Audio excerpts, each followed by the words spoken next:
Supposed to be 10. The lobby doesn't close.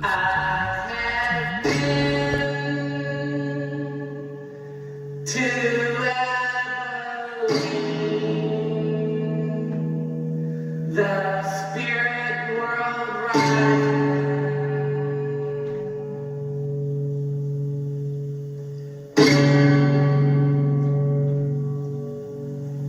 I have seen in Abilene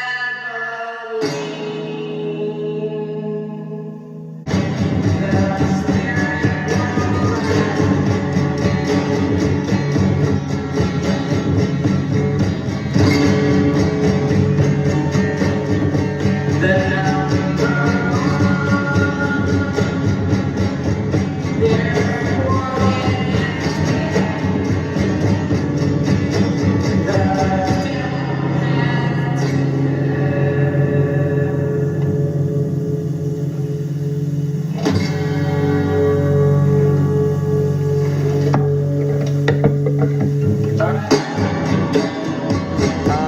Do y'all have like a dollar menu? What was that? Like a dollar menu kind of thing? We have junior sandwiches, but you know that'd be like $1.50, Yeah. $1.83. That's fine. It depends on what you want. Okay, what are you in there for? I'm not getting anything. Okay. What do y'all have like that's like $1.83? Like a junior cheeseburger. Right, Right so there. the $1.83 would be the junior cheeseburger. All right, let me have that. That'll be it. All right. That's all. Thank you. Y'all take Apple Pay? Yes, sir. All right, let me the $1.83 junior cheeseburger. It's better here.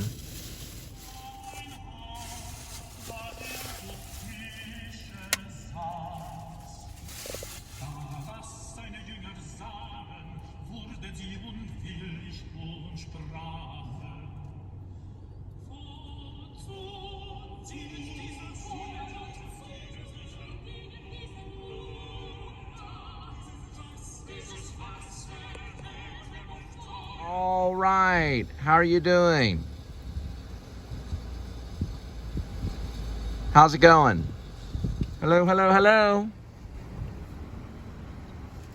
All right, appreciate you. Run back around. They got a 50-piece chicken McNugget. It's called a family nuts. It's a, what's it called? Chicken nugget because it's Wendy's.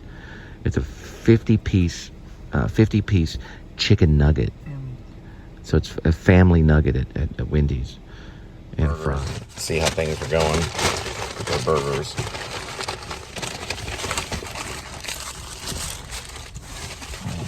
And we gotta.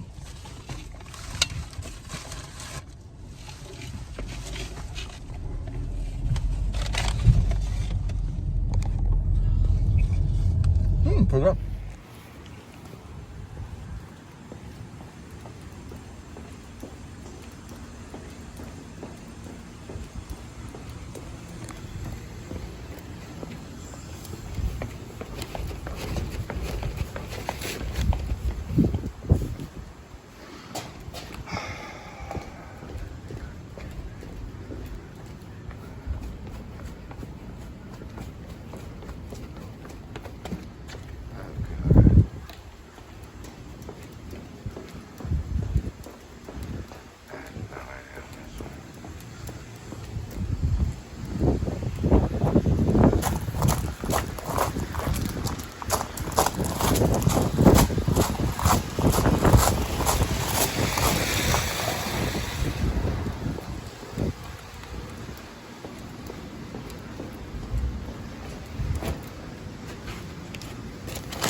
So the umbrella's in the trunk, so that's my other reminder that we have a drink on this. All right, this is Normandy right here. So I'm gonna show I've been to Normandy, I actually have been there. I got to go there and visit Normandy. But we're gonna drop this off at your door. It's like, is that a size 14? Okay, wait a second. All right, put this stick it here, and then you can put this one right there. I gotta grab a drink. So you can put it right there. That fits right in there. Perfect. It's getting colder and colder and Wait, colder. shh. Don't remember, everything's positive in the universe. Okay? No negativity. I'll be right back.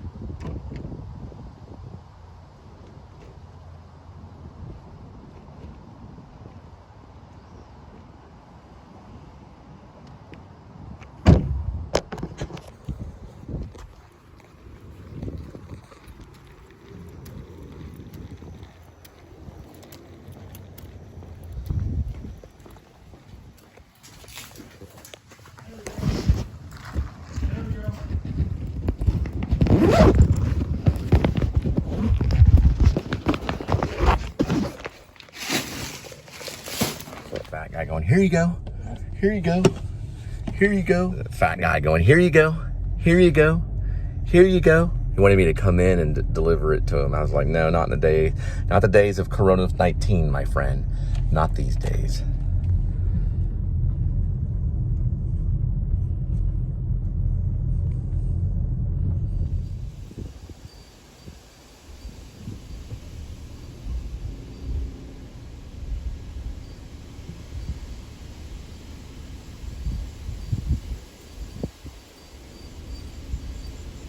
Got a really cool idea for a haunted house.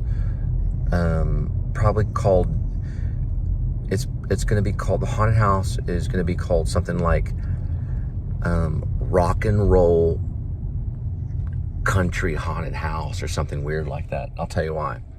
So the whole theme at one part of the haunted house is a rock and roll concert that's hosted by the devil, and the audience is zombies, or are zombies, sorry, proper English, are zombies. So it's mostly zombies, but the middle of, give me a second. Let me see if I can do it from here. No, if I touch the media, okay, we're gonna have to listen to waves. Okay. All right. Give me a second. So the idea, or one of the ideas I have for a haunted house is called the rock and roll country haunted house. But it's more of like, it's really not called a rock and roll country haunted house, but it's called the rock and roll country haunt. Okay. So what it is it's kind of rock and roll, and at the same time it's also a country, but it starts off with a hayride in the darkness. So you go through the woods, just like the Jordan the Lion one that we saw today in North Carolina. The North Carolina one, which was called Spooky Woods. But this one starts off and you're in a hayride, but it's all like darkness. There's no lights or anything on the tractor, so you're in pitch darkness going through the woods. So the guy that drives it with thermal glasses, or he drives it with these special infrared glasses, so he can see where he's going, because the driver will have infrared glasses. So you're like completely in the dark going through the woods. You can hear the crickets. You can, it's like some place where there's a lot of woods, and you go through this trail and you can't see anything, but you can hear the crickets, and you can hear the monsters out in the woods. Just like The Village. If you're seeing M. Night Shyamalan in The Village, it's exactly like that. So you go through and you get out. What are you calling?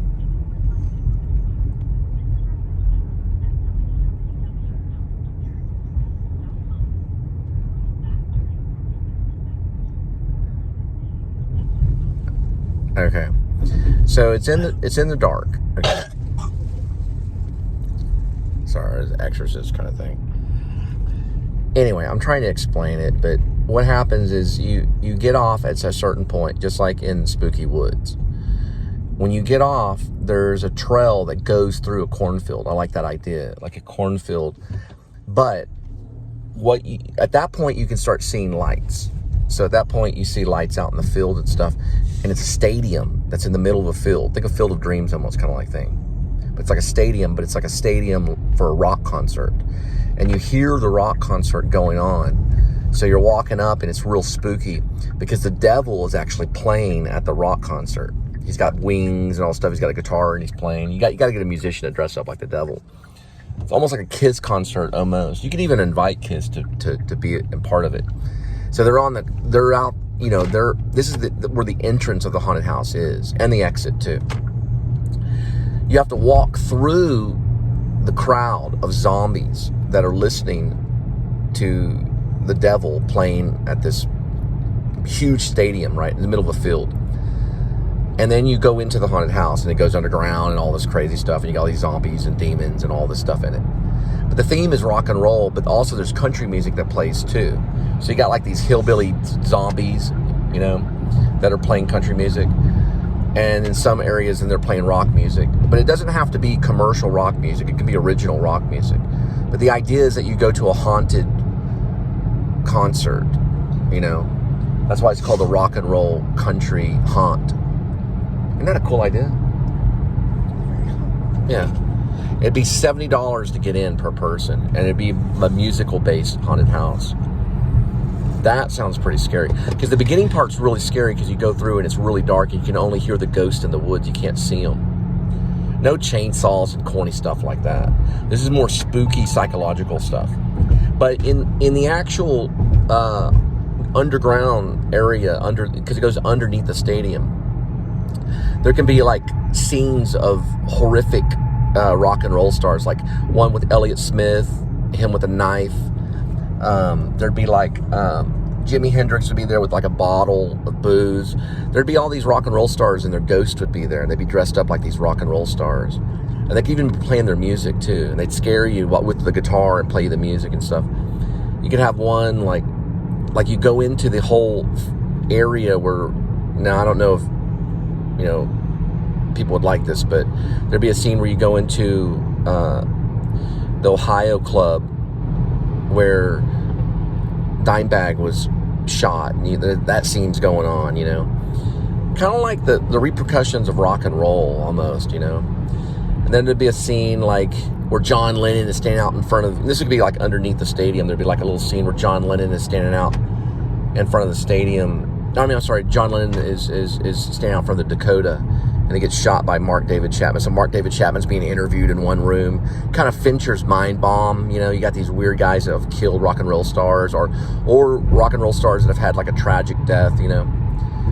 Isn't that cool? I think it's cool.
remember the names of the one lady that said she'd give me free contact. And I can't remember what location. Hey, kitty.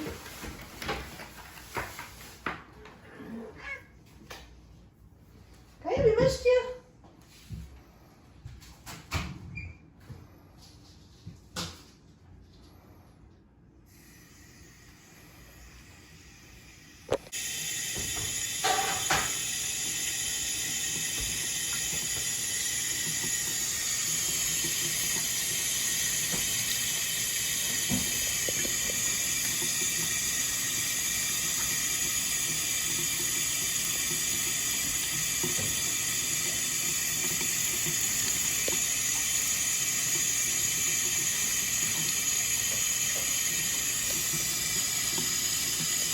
That's where his nerves ostensibly catch up with him because he pees his pants and then inexplicably tries to run all the way back to the safety of the start where things end for him predictably. Next up is Augustine, and at the first sign of a spin, she yeets herself practically into my neighbor's yard. In the slow-mo, you see that classic make your body into a parachute pose that makes it so a squirrel can survive a fall from any height. Rick followed that performance by stepping up and making such quick work of the beam, it never even had a chance to spin. You could see the birds really appreciated that run as they watched from the telephone wire grandstands. The bird stands are constructed such that they give the birds a perfect view of the game without being bothered by the squirrels because the wires are too unstable. But that didn't stop them from trying because of course they were going to try. They literally just try everything. That's like what they do. Finally, there was Fat Gus, who had such a quick start it was on pace for the goal. But that's when things took a turn. Like actually.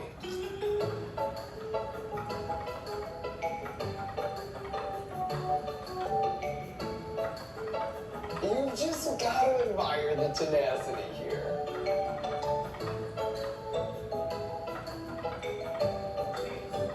And the slow-mo here is also great, because it really gives you a sense of what Fat Gus is actually thinking.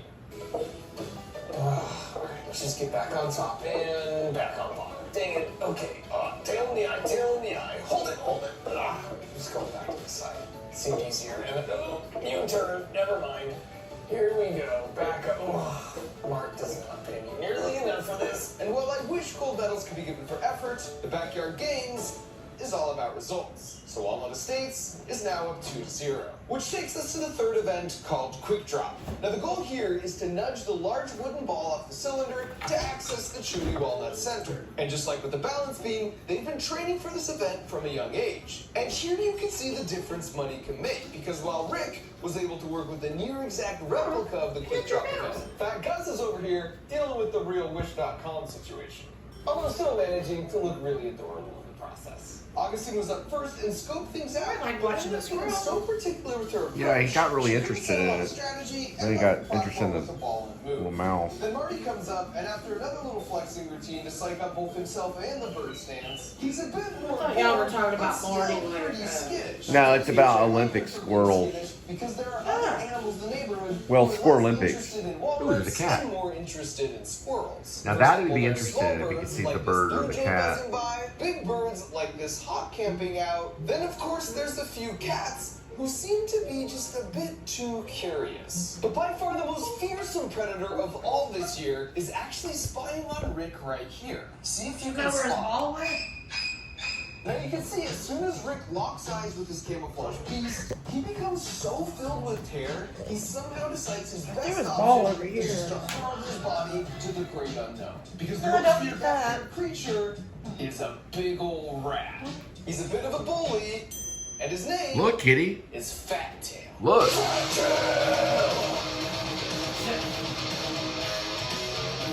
Fat Tim, as they call him. Fat Tail!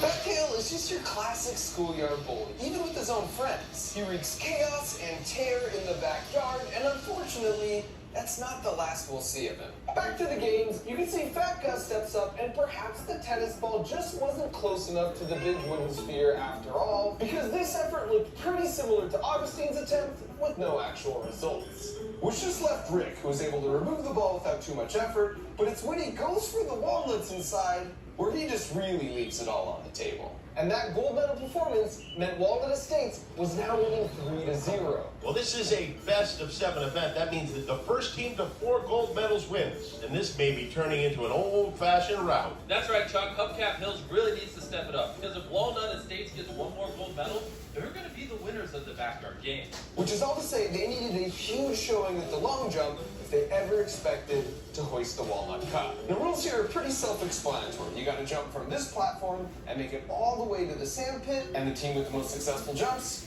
wins. Rick is the first one up, and you can see he's really struggling to calculate the trajectory and to do the math in his head to make the jump work. But eventually he chooses to just go for it and to put his trust not in the math, but in himself.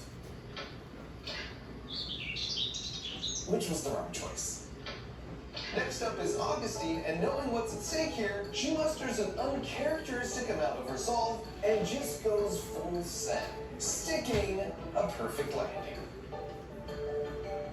And so you can see Marty patiently waiting his turn on deck while she's enjoying the fruits of her labors, as Rick's like, hey, I know I didn't make my jump, but are you cool if I join you on the landing pad? And she's like, yeah, that's definitely not an option. As she not only kicks him off, but double checks that he's really gone. And I should say, with all the excitement, but Marty was constantly flexing. It's almost like he had all these newfound muscles and couldn't help it. Was it possible that he was secretly eating non-regulation walnuts to make his muscles bigger and stronger? Well, if he was gonna do that, he'd have to hide them somewhere. And for our second clue, we know that ever since he was young, his favorite spot for hiding stuff was under the rug. So while he was busy competing and winning the high jump, a raid was secretly being conducted at Walnut Estates by the authorities. And sure enough, a trapdoor was discovered, and after peeking inside, they found these. A couple of bags of Russian walnuts. And I probably don't need to tell you why, but in the backyard games, Russian walnuts are strictly prohibited.